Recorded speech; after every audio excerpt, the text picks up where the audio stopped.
what are the nursing responsibilities, okay, as a nurse, okay, during the blood chemistry or if magpapa-blood chemistry si patient natin for a psychological evaluation.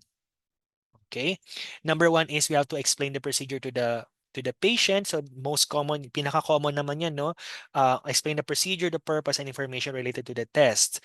Then we have withhold.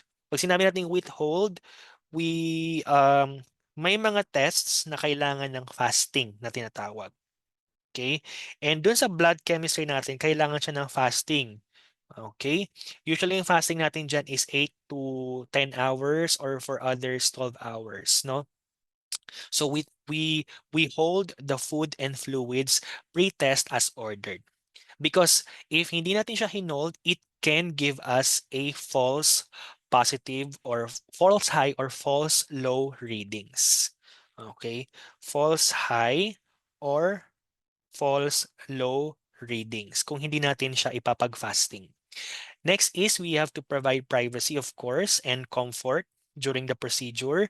Post-procedure naman, we have to check the venipuncture site for bleeding, especially since ito um, tawag dito blood extraction.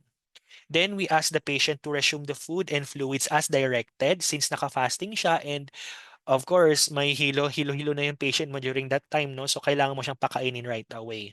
And most especially pag ang patient niyo may pre-existing na diabetes or diabetic yung patient natin, no? So, kailangan pakainin right away kasi pwede siyang mag-hypoglycemic and or maging hypoglycemic. And post-procedure, if may mga concerns si patient, then we have to assist the patient to the doctor for clarification of other concerns. Okay? Okay, do you have any questions sa blood chemistry? So, part siya ng ating diagnostic procedures.